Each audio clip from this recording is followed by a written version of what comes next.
Hey humans, how's it going? Susan Ruth here. Thanks for listening to another episode of Hey Human Podcast. This is episode 344, and I had a conversation with ALH Robkin, also known as Nan, also known as Mom for me. Nan is an artist, illustrator, editor, poet, and retired classics professor and archeologist. She's also, as I mentioned, my mother. We discuss psychotic first husbands, World War II, family antics, missed opportunities, life overseas, my lifelong appreciation of the human form, disappearing children, bomb scares, historic moments, and more. It's a family reunion. Hope you enjoy it. It gets a little long-winded, I suppose, because when two people who really know each other get to talking, it can go places, but hang in there for some entertaining stories, for sure. It was a kick in the pants to have her on, and I had my dad on the show a little while ago, and I wanted to have Mom on as well, so hope you enjoy. Check out Hey Human Podcast for links and to learn more about my guests and the show. Check out SusanRuth.com to learn about me and my other artistic endeavors. Follow Susan Ruthism on Instagram and Twitter and Facebook, and Hey Human Podcast on Instagram. Find my albums on Apple Music or wherever you get your music. My most recent album is called All I Ever Wanted Was Everything. Also check out my relationships and sex show, Are We There Yet?, with sexologist and healthcare practitioner Mara Edelman. It's on YouTube at youtube.com, Are We There Yet? Podcast show. Rate, review, and subscribe to Hey Human Podcast on iTunes or wherever you get your podcasts. And thank you for listening. Thank you for sharing the show, and this whole new year, whole new pile of folks to talk to. Really got some great conversations lined up, so hang in there. It's a bumpy ride with Mom. No, it's fun. I'm kidding. Don't tell her I said that, although she's gonna listen, so sorry, Mom. Thanks for listening. Be well, be kind, be love. Here we go. Dr. ALH Robkin, Nan, welcome to Hey Human. Welcome to you, Susan, on my Zoom. It's nice to see you. I like your new headset. It's very cool. Thank you. I got it just for you. You did? Yes, just for your interview. Well, that's cool. And you can be a gamer now. For those listening, she's wearing a gamer headgear situation. It looks pretty cool. It couldn't be gamer. It was too cheap. I mean, just the look of it. You look like a gamer. Oh, well, I'm always game. Yeah. Well, welcome to the show. Thanks for being here. Well, thank you for asking me to be on Hey Human again. Yeah, you were on episode 100, Origin Stories, for anyone listening that wants to go back and hear that episode with both my parents. And then I've singled you guys out. So now it's you're on your own, kid. Oh, okay. Let's get started. How I start all of these. Where were you born? Where are you from? I was born in Coronado, California, 143 years ago, roughly. You look good for Give or take, yeah. And that's, in case there's somebody on this planet that doesn't know where Coronado is, it's off the coast of California, opposite San Diego. What, is it on the water side? It's in the Pacific Ocean. It's an island. That must have been a cool experience to grow up there. Well, I didn't grow up there. That's where I was born. I grew up mostly in Berkeley, California, because your grandfather was in the Navy. And so we moved around a lot. And they happened to be in Coronado when I appeared. And, and I remember my mom, when we were stationed there another time, she would drive past this hotel and she said, "That used to be the hospital and that's where you were born." And I thought, great, so it was fun to see it. Compared to hospitals these days, it was like, probably your apartment building. Yeah. You mean the room itself? No, the whole hospital was just an apartment building now. Oh, I And see. it's probably Yeah. been torn down and replaced with something fancier now, but I went to go look at Dad's place where he and Grandma and Grandpa lived. His in parents Hollywood. in Hollywood, and he was, as listeners know, he was born in New York, but they moved to California, and that is now a big, huge parking garage center for one of the studios. Aha. Yeah. Yeah. No brass plaque saying that's where he was born. Well, not that I could see. Oh, that's too bad. Yeah. He will be disappointed. Yeah. Tell me about childhood growing up in Berkeley. Oh, Berkeley. Well, of course, it was World War II. We started off World War II in Honolulu, and then in August of 1942, Mama and I took a 19-day cruise across the Pacific on courtesy of the U.S. government to get back to San Francisco. And I was, 9 or 9. How was that experience? Oh, it was fine. I didn't get seasick, fortunately. We had to wear life jackets all the time, even in bed.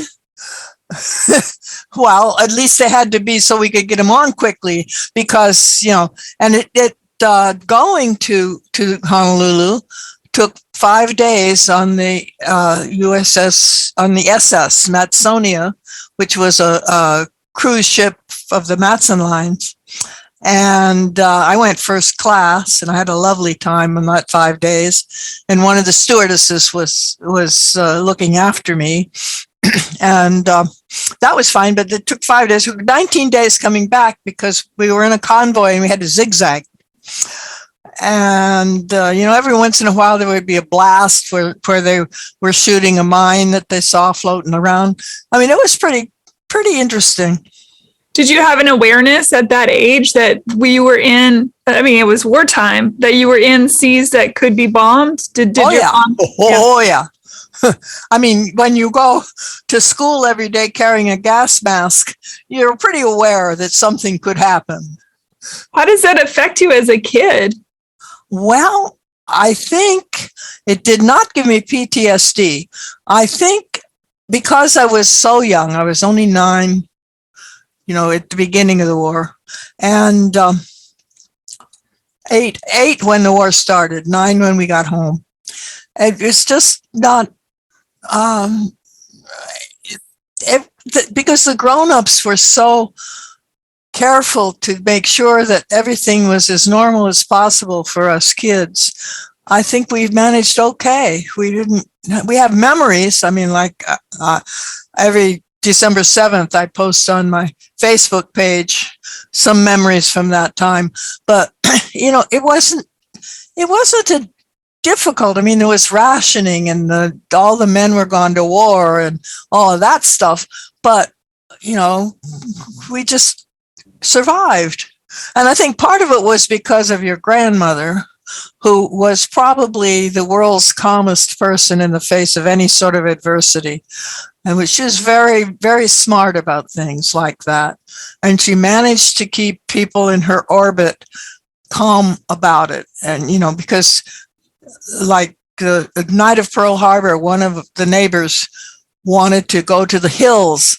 And Mama said, don't be silly. They'll just, they'll get you there just as well as here. You might as well stay comfortable. So, but Mama did agree to spend the night at her house. So that's what we did that night.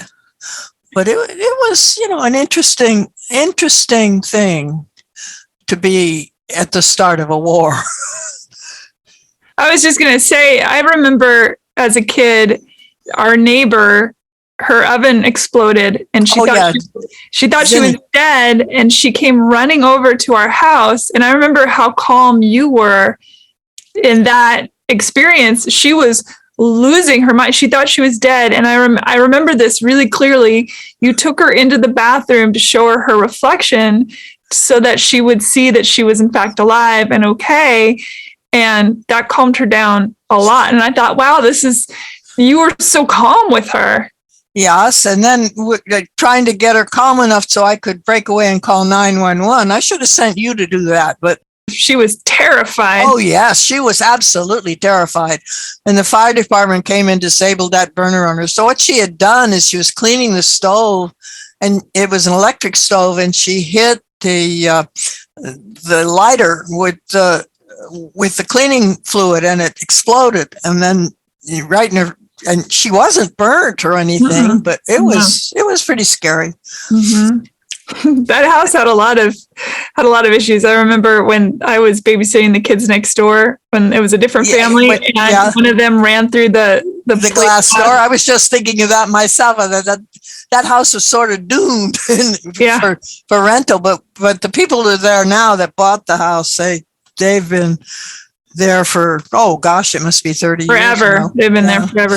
All right, let's get back to you and your childhood. You tell such a great account of Pearl Harbor being bombed. You do it every year, as you said on your Facebook. This year, I actually copied and pasted into Twitter your account. And I said, this is my mother's account from when she was a little girl.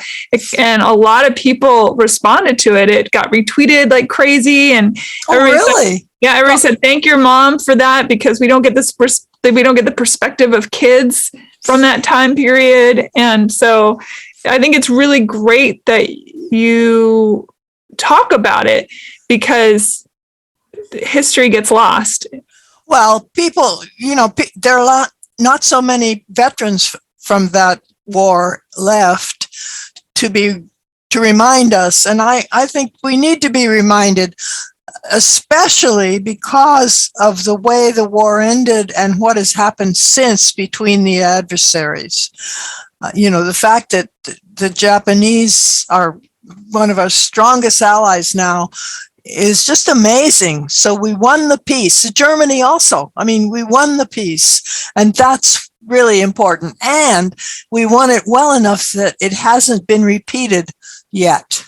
Fingers crossed. Yeah. As a kid, especially since you were in Hawaii and you were there when Pearl Harbor was bombed, and what happened in the spring with the concentration camps and the interning of Japanese Americans, how was, as a kid, with your friends who were probably there and Japanese, did you have an understanding of all of that was going on? Well, no, because it didn't go on as much as it did in the continental United States. And remember, Hawaii was only a territory then. Most of the small businesses, like the little grocery stores and shoe shops and stuff like that, the small businesses, repair shops, things like, were all owned by Japanese. So, and they weren't Japanese Americans either; they were Japanese.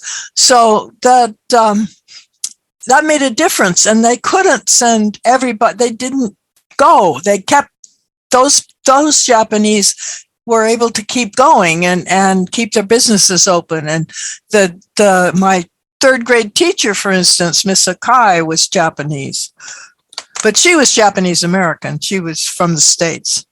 But seeing what was going on in the Pacific Northwest and in Arizona and things like that, you must have known. Not till we got back. Really? Well, no, because it didn't happen around us. So they didn't talk about it. I understand it didn't happen in Hawaii, but I'm shocked that the people in Hawaii didn't know that it was happening in the. Oh, they probably did, but why would they discuss it with a 9-year-old? Mostly the orbit I was in was other Navy brats and Navy juniors. It's Army brats. Yeah, we were sheltered somewhat because our parents were so calm about everything, even in the face of our, actually at the first part of the war, we were losing. And it wasn't until the Battle of Midway, as I mentioned in that thing, that it became obvious that we could win. And so everything sort of settled down better after that, and people weren't so afraid of another attack and things. Did you have an understanding of Nagasaki and? Oh, wow. I was a teenager by then, dear. Yeah, I know. But Oh, again, certainly I understood. if you were being sheltered as well for that kind of stuff, or if you got what was happening. Oh, no. By then I was, perfectly able to read the newspaper and listen to the radio and so forth. I was, I guess, 13, 12. It struck us at the time. Now, see, there's been a lot of anti-atomic weapon stuff since then. But at the time, it was the choice to preserve as much of our side as possible. So by dropping it on Hiroshima, and that didn't quite work. So then in Nagasaki, the Japanese surrendered immediately. And Truman insisted, although the Army and Navy and the intelligence people wanted him to drop it on Kyoto, he said no. He said absolutely not. Because that was the place, the cultural place. And that decision was a brilliant decision. And the way the surrender was conducted with the utmost of dignity and respect for the Japanese who had to surrender. And I think all of that was carefully conveyed to us back home through the newspapers and the radio. And of course, there was no TV, but it was just, it was horrible, but it was necessary. And because it happened, it hasn't happened since. Well, it's not happening now, but, and the things you remember, like I remember we lived in Berkeley with my grandmother and aunt for a while, mostly during the war, up until about 1946 when we went to Guam. But while living there, there was a cyclotron up in the Berkeley Hills, which was supposed to be top secret. Well, all us kids used to go up in the hills and we'd play behind it, and play in the what were really weeds up in the hills behind the cyclotron. And it was supposed to be a complete secret. And then one of my colleagues in the high school built a model of the cyclotron. It just caused all kinds of havoc. And then there was a slight accident.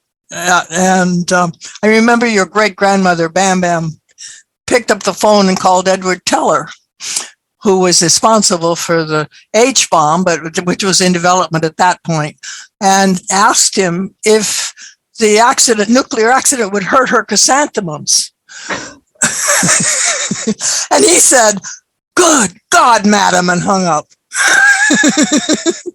How did she have access to him? Oh, well, she had access to everybody. She was a former newspaper woman, and she knew incredible numbers of people. So she just called him up. She was not very shy and retiring, your great-grandmother. She was a force of nature, even as yourself. Wasn't she a suffragette? Oh, I'm sure she was. There would have been if she'd been old enough, but it was my great two greats grandmother, okay. Your great grandmother, who was a suffragist in Chicago and a poet of some renown then, although her poems are a little bit over the top right now. If you read them now, they're really, you get a sense of the fashion of the poetry of the time, but it wouldn't fly today. Seems that we have quite strong, stubborn women down the line. Oh, yeah.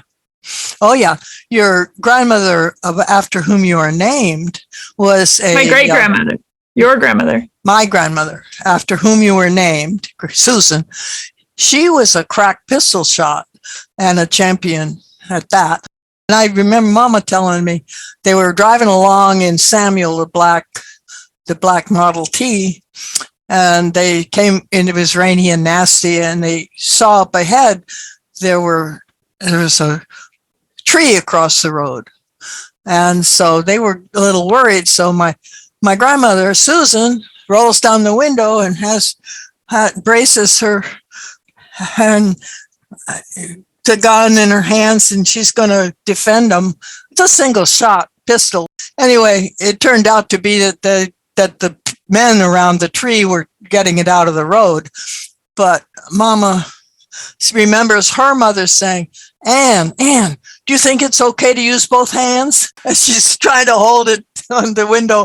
And another time, my mother, who was a camp counselor, and because she was a camp counselor, she had to have a commercial driver's license because she had to drive the kids back and forth places. So she was going across the Rocky Mountains on the Greyhound bus when the driver pulled over and said, "Is there anybody here with a commercial license?" Now, this is the Rocky Mountains back in the 20s, so not like it is today. And so Mama confessed to having such a license. So she sat in the driver's seat and steered the bus full of passengers while the driver sat next to her and shifted the gears, going over the Rocky Mountains till they got to this next stop when he got a new driver. Because what happened was he'd had appendicitis and one of his stitches popped, and so he couldn't do the turning without a problem. So Mama did that. Mama, your grandmother was a big woman. I mean, she was 5'8" and weighed considerable. So she was not skinny. Sturdy, I believe. Yes. Well, zaftig is what your grandfather would have said. How did they meet? Oh, that's a great story. Mama was invited to go to meet a friend of her friend's brother's friend at the Naval Academy in Annapolis. And this person she was to meet was starring as Mammy Pleasant in The Cat and the Canary, because of course they didn't have any women at the Naval Academy in those days. So he came out to meet her. He still had his makeup on. This is in 1930, before 1930. So that's how your grandma met your grandpa on a park bench. Well, he was. I don't know if he got back into his midshipman suit or not. That's a fun play, by the way. It really is. It's a mystery, and it is kind of fun. The Cat and the Canary. I forget who wrote it, but I'll have to check it out. And was it love at first sight then, or did they have a long courtship? Well, they probably had about a couple of years courtship because, of course, nothing could happen until he graduated. They couldn't marry, of course. So he didn't graduate till June 1930. So right after he graduated, they eloped so he could get the allotment for having a wife, because he had to pay off the debt for all his uniforms. They don't supply you with uniforms. You pay for your uniforms. So, but they were engaged by that time. Is that still the case, I wonder? That's interesting. I always thought those were given to the soldiers. No, the GIs, yeah, but these are officers. They pay for their own. Oh, wow. Gold braid and all. And where was Granddaddy in the birth order? Of which birth order? Of the 7 children your great-grandmother had? Yes. He was the oldest boy. I didn't realize Great Aunt Quail was the eldest child, because she outlived nearly everybody.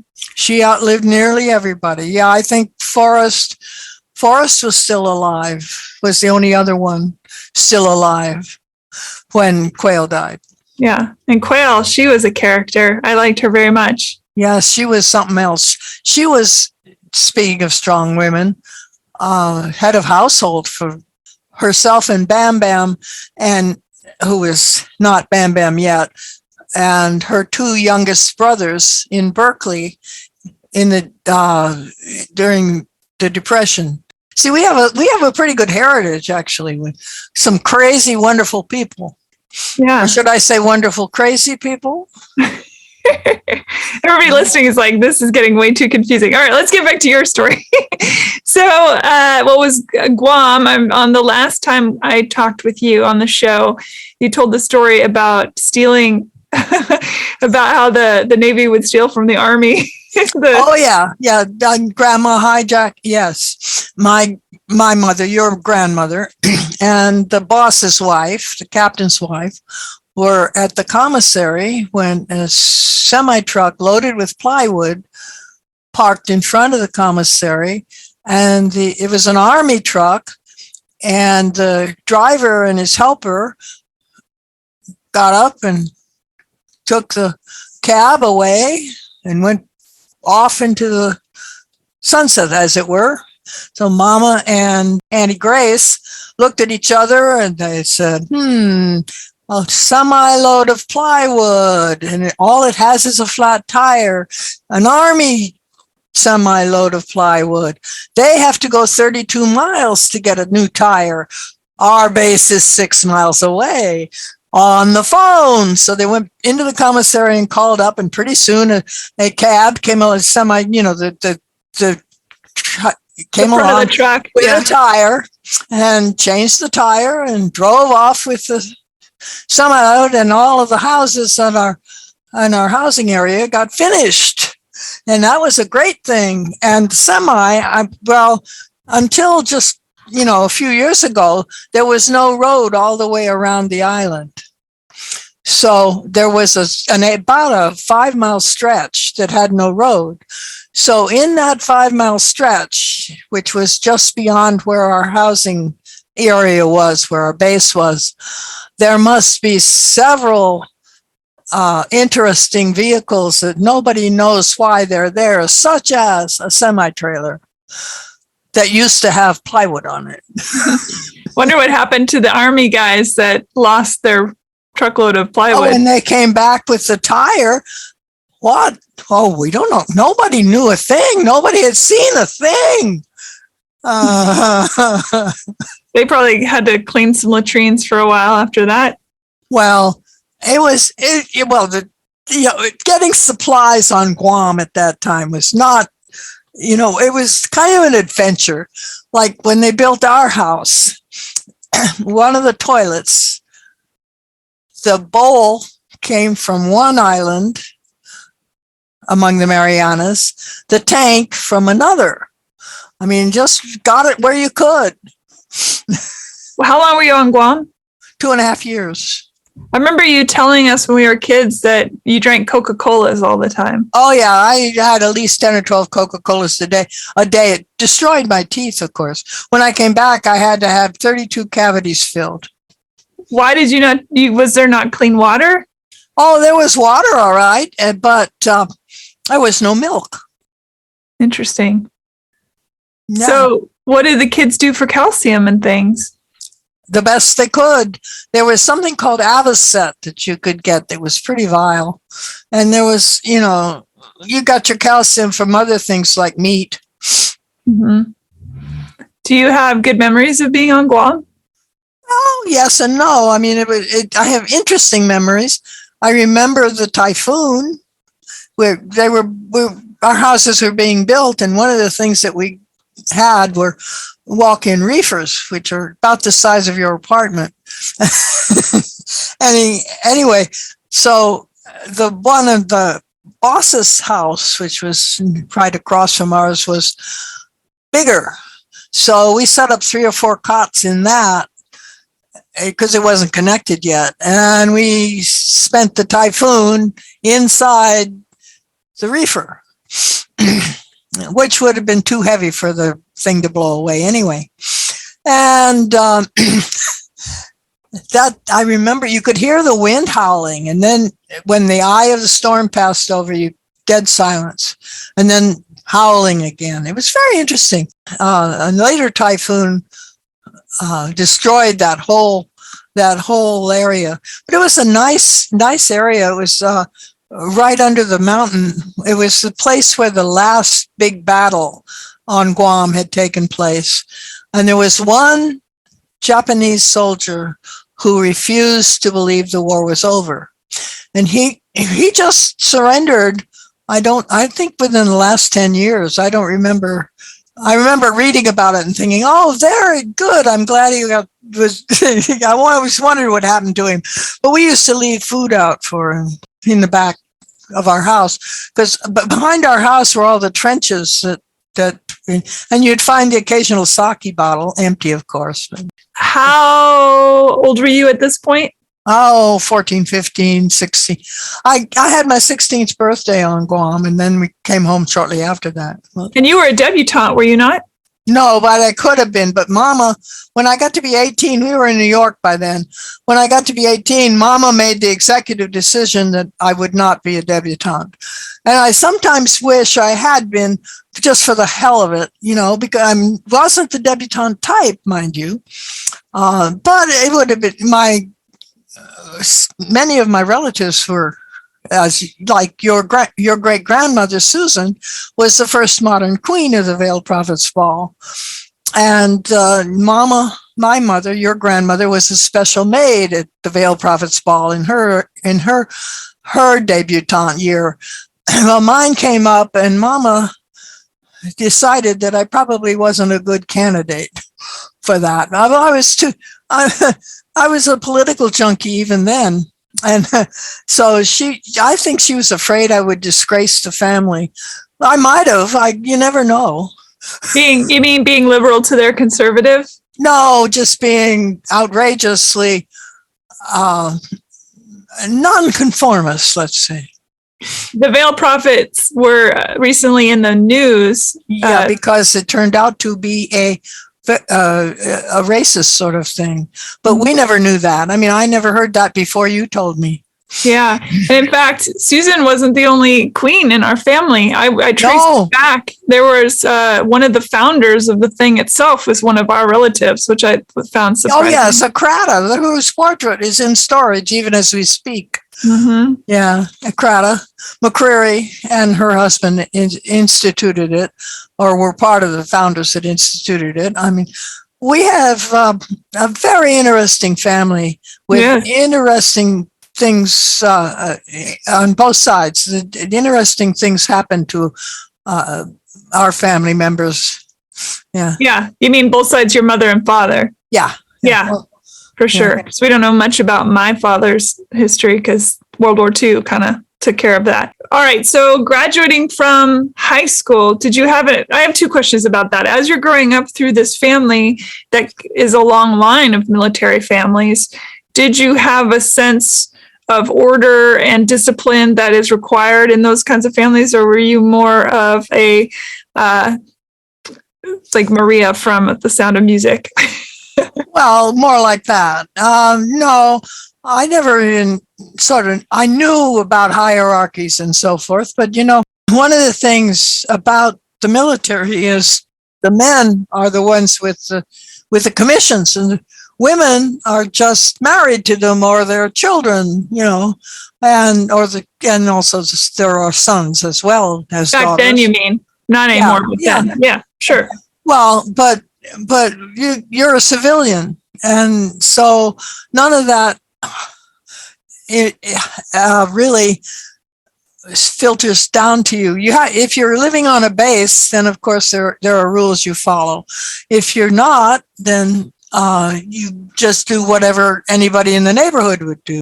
Susan was a good military wife. Was she the one that had the Thanksgiving story? Yes. I mean, the two turkeys. That's a great story. Yeah, that is. Will you tell that story? Yeah. Well, Susan was hosting, my grandmother Susan, your great grandmother Susan, was having a dinner party at Thanksgiving for the base. She was married to the chief of staff on the base, and so she was expected to entertain considerably. So they were getting ready to eat, and Lula tripped on the doorstep coming in with the turkey and dropped it on the floor. And my grandmother said, "Oh, that's all right, Lula. Just take that back to the kitchen and bring in the other bird." And nobody knows that there was another bird. That's a brilliant response. Well, there's some crazy stories, like the people who had that set of Chinese furniture that's against the window in our house, Aunt July and Uncle Charles. And Uncle Charles passed on, and Aunt July was entertaining people. And one of the guests accidentally knocked one of these urns off the hearth, and ashes spilled out everywhere. And Aunt July said, "Oh my goodness, Charles's ashes!" And she went and got the vacuum cleaner and swooped it all up. And the guests were all horrified. I mean, turns out that every night after dinner, Uncle Charles stood with his back to the fire and smoked his postprandial cigar, and they would tap the ashes into the urn after. Hilarious. So after the explanation came out, people calmed down, but it must have been a very hilarious moment. I've always wanted to see that written as a movie scene. Yeah, that would be a great. But you'd have to be in the right kind of movie. Yeah, for sure. I'd like to see everybody at the Thanksgiving table about to bite into the turkey that they're unsure of whether there was a second bird or if that was in fact the bird that had been on the floor. I'm sure Lula washed it off. Of course. Such quick thinking. Yeah. Did you have a sense of what you wanted to quote unquote be when you grew up, when you were getting ready to graduate from high school? No. In fact, I was completely clueless.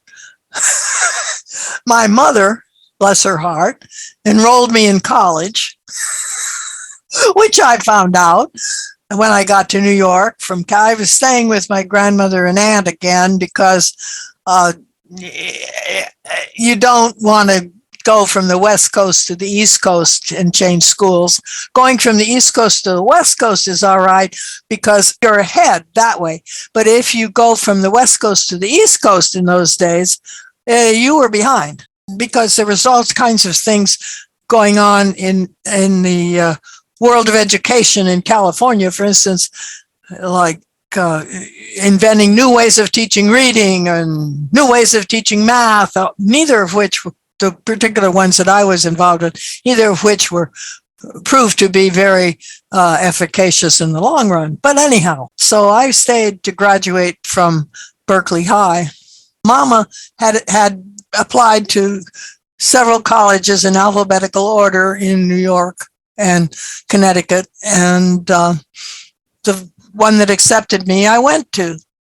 Which was? Adelphi College in Garden City, New York. It's now a university, and it has another campus somewhere else on Long Island. It was very interesting because that school, the entire school, had fewer students than my graduating class in Berkeley. What I really wanted to be was famous. In what? I had been doing pretty well in drama in high school, so I majored in drama at Adelphi and graduated in 3.5 years because I kept taking too many classes. And then, so you were acting? Oh yeah, I acted and I did all sorts of stuff. Built scenery. I knew you did set design. Yeah, and lighting and stuff like that. Then I came back to Berkeley again. I forget why that was. Why I was back at Berkeley. But Mama and Daddy were off doing some. Anyway, they rented me an apartment right next to the University of California on the top floor of the apartment house. University of California kept calling to me, but I got a job at the Gate Bookshop thanks to my Auntie Quayle. And I walked across the University of California campus to get to work every day. And by the way, didn't Beverly Cleary also work at that bookstore? Yes, briefly. Yes. And she also was, I remember when I met her, she was pregnant with her twins. She came to visit in the store one day. And she was a lovely lady. She really was. Anyway, that was before she had written about Ramona. I got involved with a lot of the students from the School of Architecture, which was right across the street from where I lived, because there was a I don't know what you'd call it, greasy spoon or hamburger joint in the same block with my apartment house, where we would go and have hamburgers and we would meet, and they would have folk dancing and folk music. And this was when the Beat Generation was going on, with one of whom I was which, by the way. I even was at Ferlinghetti's bookstore and heard what's his face, Ginsberg, read poetry and stuff like that. So, it was kind of fun, but I lusted after studying architecture all of a sudden. So I applied and I got accepted into the School of Architecture at the University of California. So I quit my job and started that, and ran afoul of engineering and mathematics because I am dyslexic. Didn't know that, but I was, and I could not do mathematics. I still can't. And what was interesting is I had to take things like calculus and pre-calculus, let's say, and stuff like that. The architecture stuff itself, I had no trouble with, the design and all that. I did that with sailing colors, but I could not do the math and engineering. And at that time in California, if you wanted to be an architect, you had to take a lot of engineering courses. In fact, if you went one more semester, you could be an engineer as well as an architect. So I was doomed for that. So I got married, which was a mistake. And that was your first husband. Those listening who just gasped that you would say that about my dad. It wasn't to my father. No. It was a practice, and it wasn't very. Turns out he was a psychopath. He's one of those charming psychopaths. The guys that go into a small town and become the town doctor and never saw a medical school in their lives. That kind of person. And I went to work in a bookstore again, but this time across the street from where I'd worked before. And we had a nice little cozy little one-room apartment with kitchen and bath on the other side of the railroad tracks in Berkeley, which was fine, and a very nice landlord who, because my husband had an aversion for getting up and going to work anywhere, he lost job after job. And we were only married 2.5 years, and I think he had 8 jobs. At least you got out fast. Well, and alive, which was kind of lucky. And then he decided he wanted to have a baby. And I had one, thank you very much, already, thanks to him. He was the baby. But he punched a hole or two in my diaphragm and I got pregnant. So Did you want children ever? I mean, you and I have talked about it, that you never really wanted kids. They just sort of happened. No, I didn't want that kid. But I mean, once he arrived, it was fine. I mean, I loved him and everything. But no, I knew that it would be, a terrible mistake to have kids with my husband that I had right then. He was 8 months old when I divorced his father and went to live with your grandmother and grandfather in Corte Madera.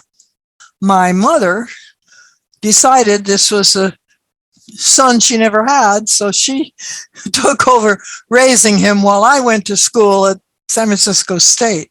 And at that point, I was in a depression all the time. So I don't remember much of what happened in those years, but I did graduate eventually. With what do you think brought on the depression? Oh, PTSD. Yeah. And I was always subject to depression as I was growing up. When I was a little teeny kid, 2 or something like that, I had pernicious anemia. And my father had malaria in Panama. And my mother went to stay with my father in Panama and left me with your grandmother Susan and Colonel Alec. And I think that started the depression business. Maybe it was anemia. Maybe it was the fact that my mother disappeared and I was too young to know what was going on. I was only 2.5, 3. So What was the colonel nice? Was the colonel a nice man? Oh, he was lovely and a wonderful carpenter as well as a terrific person. But he was very taciturn. Name a moment in history that really affected you to this day. Well, Pearl Harbor. Pearl Harbor was probably the one moment in history that affected me more than anything. And second to that would probably be JFK's assassination. And Sputnik. Sputnik really spurred it on, got everything going. Well, it made everybody sit up and take notice, for one thing, because a new horizon was open, a new world was open. God knows what man couldn't do after that, you know? When JFK was shot, I was sitting in my car listening to the radio, waiting for the electrician to come and install the washing machines or turn on the electricity or something, when the bulletin came across. And I ran across the street to the neighbors and we watched television for hours. And, and electricians did come, and then I went back and watched television till Daddy came. And, it was, I will not forget that. And I remember Walter Cronkite. You could almost, the man was crying inside, and you could tell. And they're talking about releasing the papers, the investigations and so forth. And I don't think that any conclusion, everybody has conspiracy theories about what happened, but I don't think any conclusion was ever drawn, or we would have heard about that. Did it change the way you saw the world around you when that happened? Well, it called, in a way, yes, because I was just appalled that something like that could happen here. I mean, I was a grown woman, of course. This was when we were at Corte Madera, and I was, I had Matthew, and I was going to San Francisco State when this happened. And no, that's not true. That was the Cuban crisis, which I also remember. What I remember about the JFK thing is when we got back to the house, we were renting and we were vacating, and the owner made some remark about how lucky it was that this had happened. And right then I had a vision of all the people who hated JFK rejoicing, and I was just sick to my stomach. It was just at their humanity. Yeah. He was the president. It doesn't matter whether he was a Democrat or a Republican. He was the president. Yeah. What do you remember about the Cuban Missile Crisis? Oh, watching Kennedy make the speech about it, about how telling Khrushchev that, get them out of there or else. And at that time, we were able to, we could have followed up on that, especially since half of Cuba was Guantanamo Bay, where we were pretty well situated. So you were in California, which in the part of California, which was pretty liberal. And when Dr. King was assassinated, what was your experience of that? Horrified, just horrified. Anytime something like that happens, and Medgar Evers, he was up here. But those those are just really, horrifying things that happen because they are so unnecessary. It's just so out of the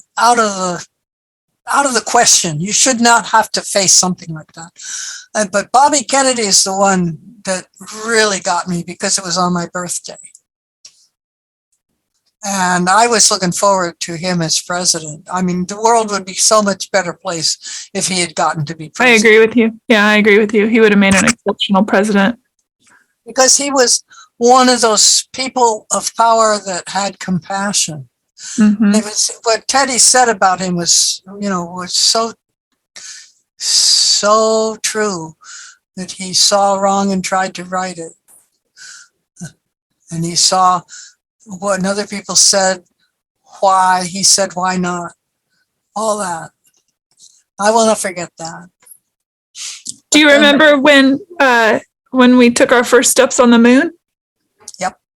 Can you talk about that? I was in Greece. I was in Greece and I stopped on the street to watch in the television along with a whole bunch of Greeks. And they were so proud of it. It was interesting because they were so proud, as if they had done it themselves. And the Greeks loved JFK. They adored him. And so when I went to Greece after that, I always took some JFK 50-cent pieces to give as tips. And I imagine those are framed on walls, sort of thing. Yeah. What made you decide then to go off and get a doctorate? Oh, it was handy. I mean, the school was, I love learning. It's one of my favorite things to do. So when your father got appointed to the University of Washington and was asked if he wanted to stay with tenure, and he decided he wanted to, then I had an opportunity to, by then I had my master's degree from San Francisco State in drama. And so I enrolled in the university as a fifth year post-matriculated student or something. It was a special category for people who come back to school after a small hiatus. And so I was in the drama department and I got to work for the costume department as a costume assistant. So I got to learn all about constructing clothes.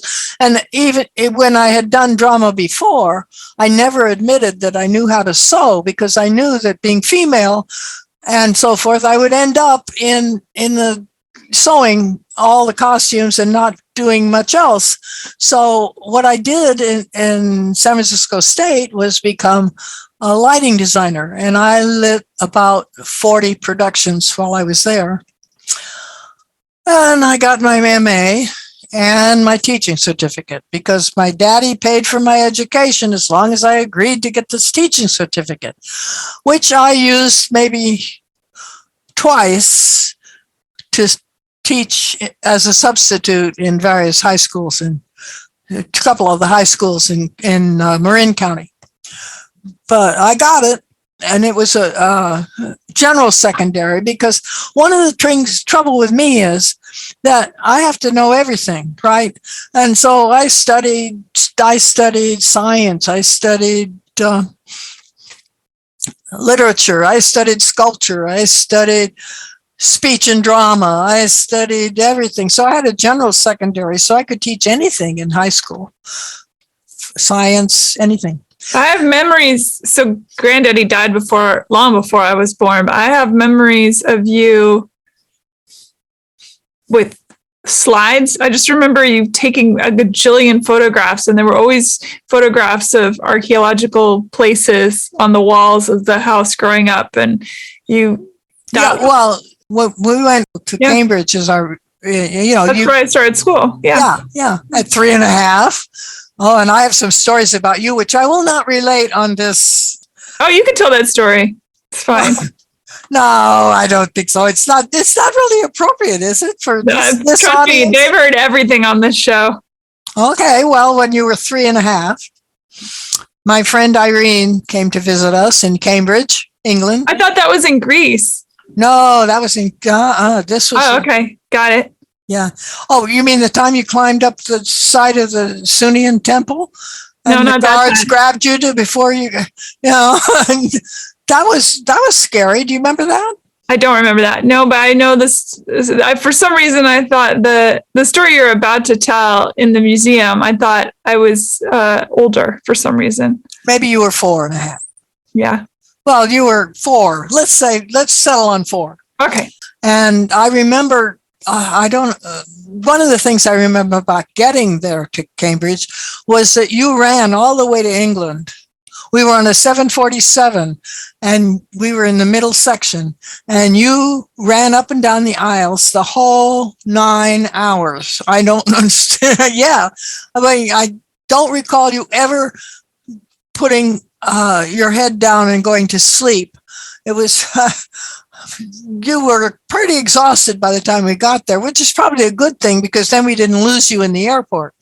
Yeah. But anyway, I had a tendency to run away from you guys a lot, I think. Yeah. Well, you were an adventurer, I believe. Yeah. Yeah. Well, I used to say of you that you, at any one time, you had one toe on the ground and the rest of you was off somewhere. Anyway, here we were in Cambridge and you started school. And one of the things they did in the school you went to was they had swimming lessons, and the boys and the girls got ready for swimming all together in the same room. Yeah, boys and girls together. So you had a pretty good knowledge of anatomy, even at the age of 4. And I remember my friend Irene came to visit us in Cambridge. She was on her way to Greece. And we went to the Cambridge Museum with you because what we were going to do, we couldn't leave you home alone. God knows what you would have done. And so we start off and we get to the door of the museum and you say, "Oh, I just love coming to the museum and looking at all the penises." So okay, I don't know that story. I thought you were telling a different. I turned to my friend Irene. I said, "Do you know this child?" And she said, "I never saw her before in my life." I said, "Neither have I." And of course the guards, because you and I had been going to the museum a lot, the guards all knew us, and they are all going, Not much has changed, Mom. When you decided to pursue the archaeology, what brought that on? Well, I've always been, since I was 10, when I lived with Annie Quayle, and Annie Quayle had a massive library, and I was allowed to read anything in the library. Didn't matter what it was.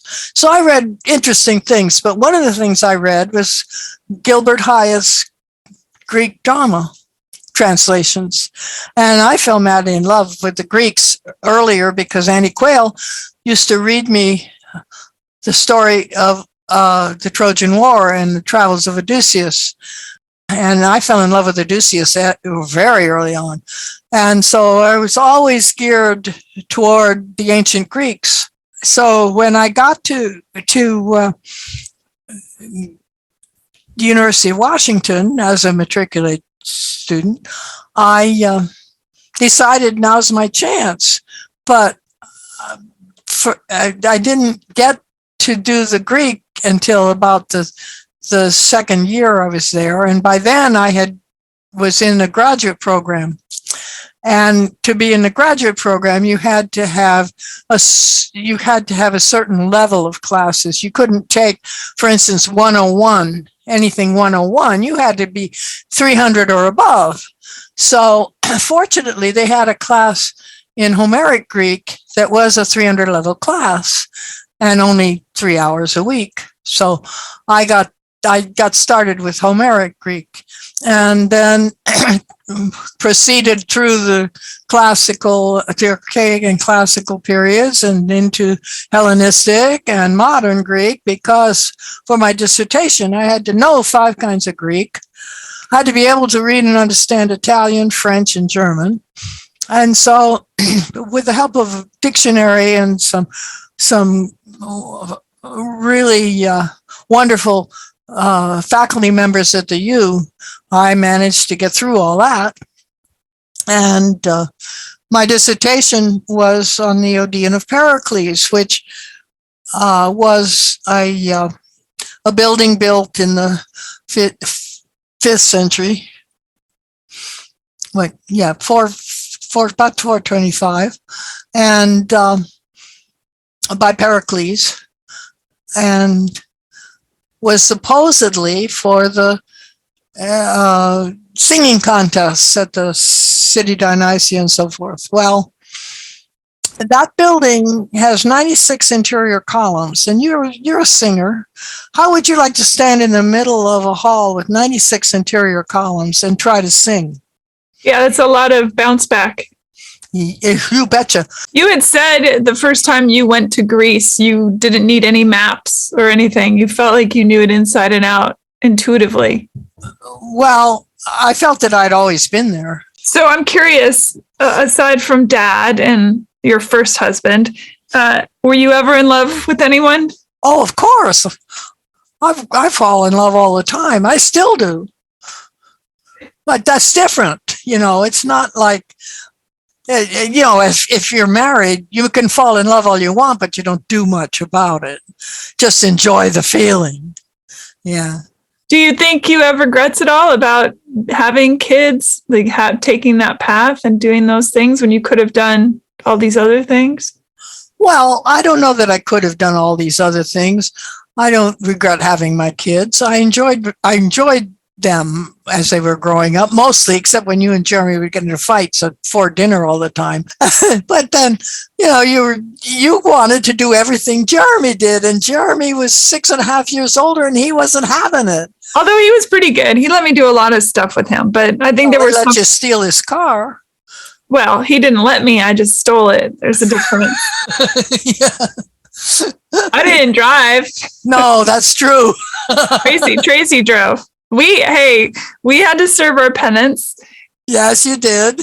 So it's fine. For those listening, we had to walk everywhere that we had driven Jeremy's car, wearing signs that said, "I will never joyride again."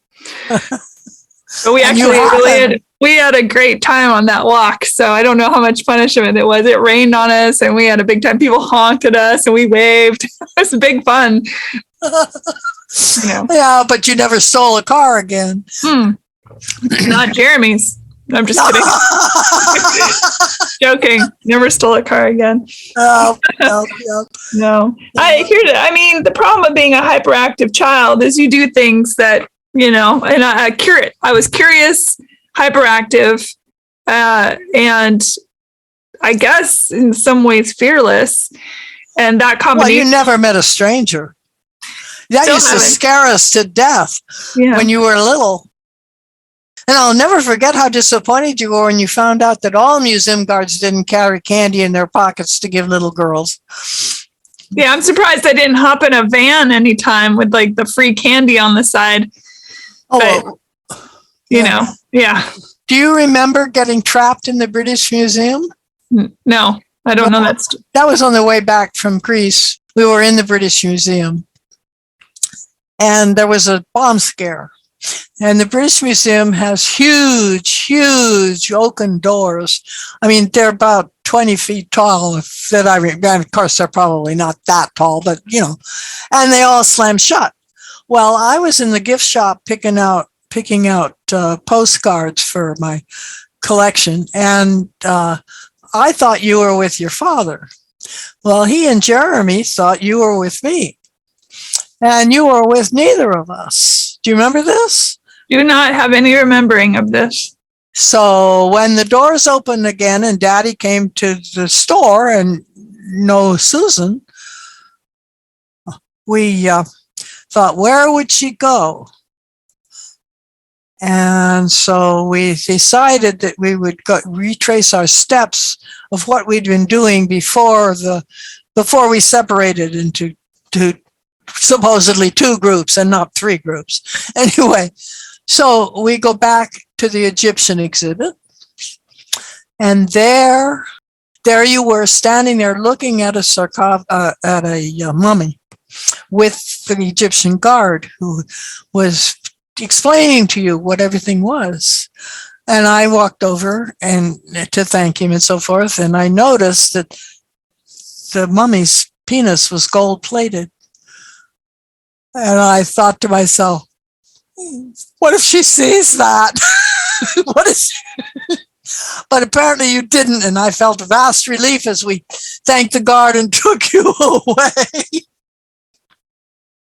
But it was lovely. You're going to have fun editing this, dear. No, I'm not ashamed. I remember being obsessed. I mean, I was obsessed with Greece, but I was obsessed with Egypt. Obsessed. Yes. And that's why you were there in that room. And the guard had taken you around, and this was the pièce de résistance. You had been through all the exhibits because it was closed down for a good hour. And he had you, That must have been very strange for a guard to have a little kid who was that fascinated by. But actually, little kids are pretty easily fascinated. Kids are pretty fascinated by almost anything. Yeah. That's exotic. Yeah, Mm-hmm. yeah. Dinosaurs. Yeah. Egyptian things. Yeah. I don't remember having a dinosaur phase, but I certainly had an Egyptian phase and a Greece phase and, a Little Orphan Annie phase. I remember that, but that's another story. Jeremy says you used to open the window to this very room and sing Tomorrow out the window. Yes. And maybe I think as well. Yeah. I drove Jeremy insane. But that's okay. That's what little sisters are for. Yes. If you were to do your life all over again, what would you make different? Well, I don't know that I would do much different, because part of the thing that happened with me was because of my depressions and so forth. I often didn't have any initiative. And so what I had were seized opportunities. I mean, living across the street from the School of Architecture, having a parent who wanted a son and had a daughter and took care of my son while I went to school at the one place that was easy to get to. I mean, it just was opportunities. Coming to the University of Washington was because your father got an appointment on the faculty here. And teaching art history at Seattle Pacific because a friend of mine needed a replacement and thought of me to do it. It was a part-time gig, and I had a good time doing it. That's where all the slides were for. Are you happy with the way things turned out for your children? Well, I would have been happier if things had turned out for Matthew earlier. I mean, it was really too bad that it took a stroke to turn him into a decent person. Mm-hmm. But part of his problem was he was just too smart for the known world. As far as that goes, it always gives me sort of a kind of a grim satisfaction, if that's not to look myself up on Google and see what has happened to my contributions to scholarship. And I get cited all the time, and I think, well, I guess I contributed something to the... Yeah, you edited books, you illustrated books about art and architecture. I remember an orange cover one. That art and archaeology in the Mediterranean world, yeah. I was the editor and illustrator for that. Yeah, you're an incredible illustrator. In fact, I asked Big Brother Matthew last week, because you paint, I remember this, for one of his birthdays or Christmas or something, he loved Where the Wild Things Are. And I remember you sitting at the kitchen table with the book, and you were looking at the book, and you were freehand drawing all the wild things on a mug that you were going to later fire. And I remember thinking, my God, how is she doing that? How is you weren't tracing or anything like that. You were just looking at the images and then recreating them around this mug. And I thought, shit, that's impressive. Well, I'll tell you, I can draw anything I can see. I'm lucky that way. Yeah, I can't do that. I mean, I can kind of make a ugly facsimile. I'm an abstractist. Yes, you're an abstract artist, but you're a brilliant abstractist. Yeah, and your sense of color is beyond belief. I mean, you just do it, and you never had any training in it. I actually, it's funny because it's weird to grow up in a house. I always say, I'm a good writer because my mother was vicious with the red pen. That's what I tell people. But I wouldn't trade that because it taught me so much about writing. And now my best friend, Ellen Severe, is also an incredible editor. And if I am stuck on something between Ellen and you, I feel like I've got it covered. Yeah. For rules and regulations and words and things. But you had a natural talent for writing, and you're brilliant. You're a brilliant comic, by the way. You always were. When your goldfish story was, I still remember that. I will not forget that ever, ever, ever. That might be one of those things only a mother could love, but I feel what you're saying. Yeah, your vocabulary, of course, partly is because nobody ever talked down to you.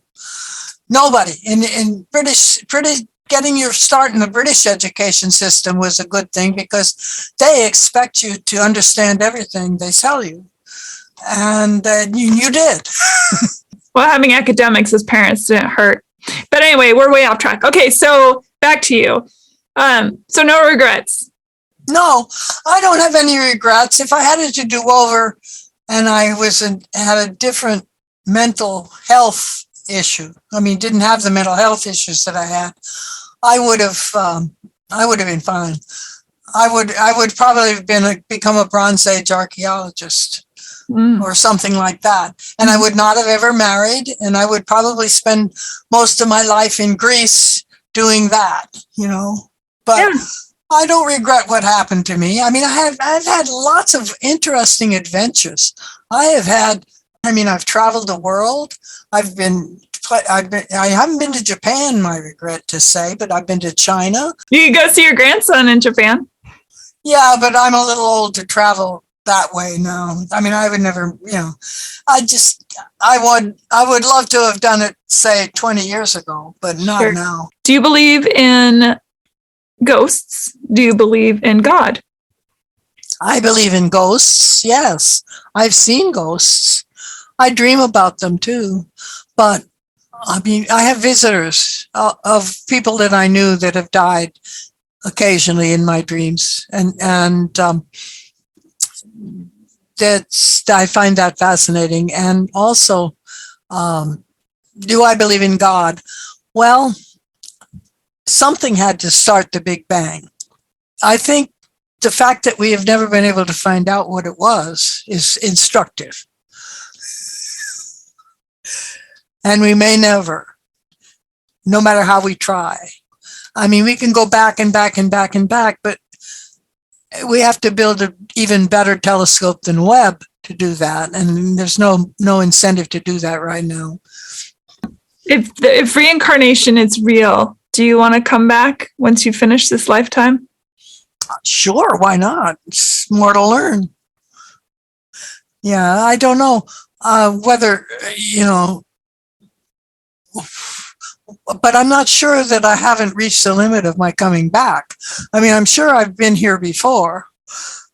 I never did that regression stuff or other. I just have this feeling that, some things are familiar that shouldn't be. Things like that, like Mycenae. I do not decry people who believe in psychic things and so forth because I believe in them myself. And I think there's a whole lot of stuff out there that bombards us with that if we have sense enough to feel it or hear it or see it, it's there.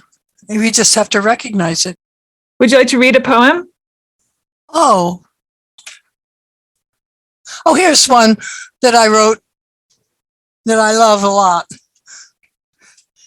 What do I care if the world ends tomorrow? What have I got to lose? A little less joy, a little more sorrow, such alternates as I might choose. I know there's a book that I never might read, but I've already read one or two, or else there's a book that I never might write. Could that possibly matter to you? Such things as I do are accomplished today. What I don't do may never be done. So I'll live out my life in my usual way, cramming 6 days together in one. I like it. Well, Mom, thank you so much for this conversation. It was really fascinating and I appreciate it. It was good to have you on the show again. Well, it was good to be here, dear, and I really enjoyed it. And I'm sorry if we got off topic once in a while and you have to edit us out, but that's okay. The way it goes. That's the way it goes. But it's been fun. Oh, goodbye, everybody. I hope you love my Susan's podcast because she's a brilliant interviewer. Thanks, Ma. Thank you for listening, everybody. Bye. Rate, review, and subscribe to Hey Human Podcast on iTunes or wherever you get your podcasts. Thanks. Bye.